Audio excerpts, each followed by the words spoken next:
Hello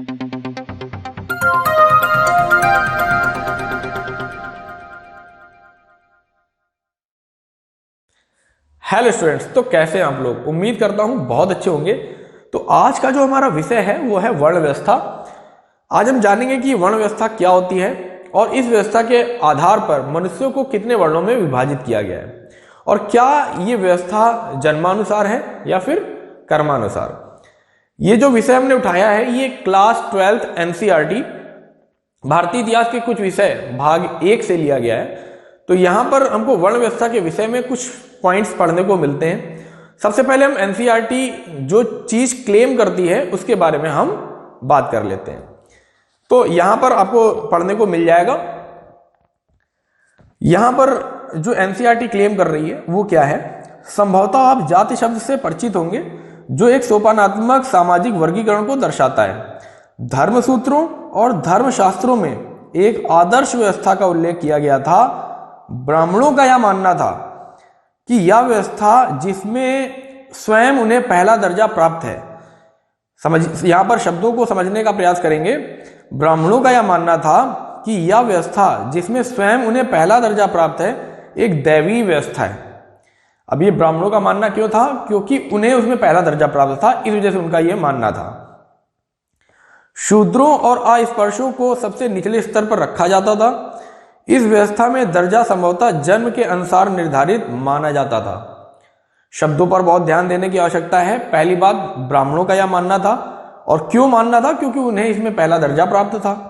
शूद्रों और अस्पृश्यों को सबसे निचले स्तर पर रखा जाता था और ये जो व्यवस्था है इसमें जन्म के अनुसार, इस व्यवस्था में जन्म के अनुसार जो भी वर्गीकरण है उसको माना जाता था। तो ये एनसीईआरटी क्लेम कर रही है कि ये सब जन्म के अनुसार था और ब्राह्मणों को क्योंकि सबसे ऊपर रखा गया था इसलिए उन्होंने ये बात प्रसारित की कि ये एक दैवीय व्यवस्था है। तो आइए सबसे पहले समझते हैं अपने धर्मशास्त्रों के बारे में, क्योंकि यहां पर उल्लेख है धर्मसूत्रों और धर्मशास्त्रों में। तो देखते हैं कि कौन से धर्मशास्त्र ऐसा बताते हैं कि जो वर्ण व्यवस्था है उसमें जो दर्जा दिया जाता है वो जन्म के अनुसार है। तो सबसे पहले तो बात कर लेते हैं मनुस्मृति की। मनुस्मृति में अध्याय 10, इसमें हमको देखने को मिलता है शूद्रो ब्राह्मणता में थी ब्राह्मणश्चैति शूद्रताम क्षत्रिया जात में एवं तु विद्या द्वैशत्यथैव च। अर्थात शूद्र या शूद्र कुल में उत्पन्न व्यक्ति जीवन में कभी भी ब्राह्मण वर्ण की शिक्षा दीक्षा प्राप्त करके ब्राह्मण वर्ण को ग्रहण कर सकता है। बहुत ज्यादा ध्यान देने की जरूरत है। शूद्रो ब्राह्मणता में थी ब्राह्मणश्चैति शूद्रताम। शूद्र या शूद्र कुल में उत्पन्न व्यक्ति जीवन में कभी भी ब्राह्मण या ब्राह्मण वर्ण की शिक्षा दीक्षा ग्रहण करके उस वर्ण को प्राप्त कर सकता है। और अगर ब्राह्मण या ब्राह्मण कुल में उत्पन्न व्यक्ति अपने निर्धारित कर्तव्यों का पालन नहीं करे तो वो शूद्र वर्ण में पतित हो जाता है। तो यहां पर सबसे पहले ध्यान देने की आवश्यकता यह है कि शूद्र ब्राह्मण बन सकता है, बस उसे क्या करना होगा? ब्राह्मण वर्ण की शिक्षा दीक्षा ग्रहण करनी होगी। क्षत्रिय जात में एवं तु विद्या द्वैशत्यथैव च। और इसी प्रकार जन्म से क्षत्रिय माता पिता द्वारा उत्पन्न व्यक्ति का भी अच्छे और बुरे कर्मों के आधार पर वर्ण परिवर्तन हो जाता है।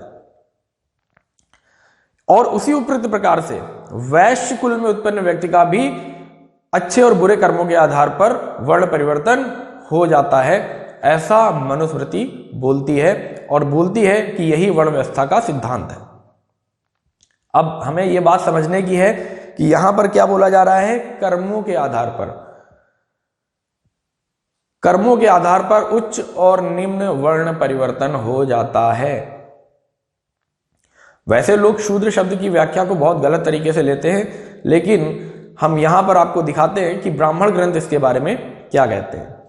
ब्राह्मण यहां पर आपको देखने को मिल जाएगा, जो ब्राह्मण ग्रंथ हैं उसमें हमको देखने को मिलता है असतो वा ए संभूतो यत शूद्रा।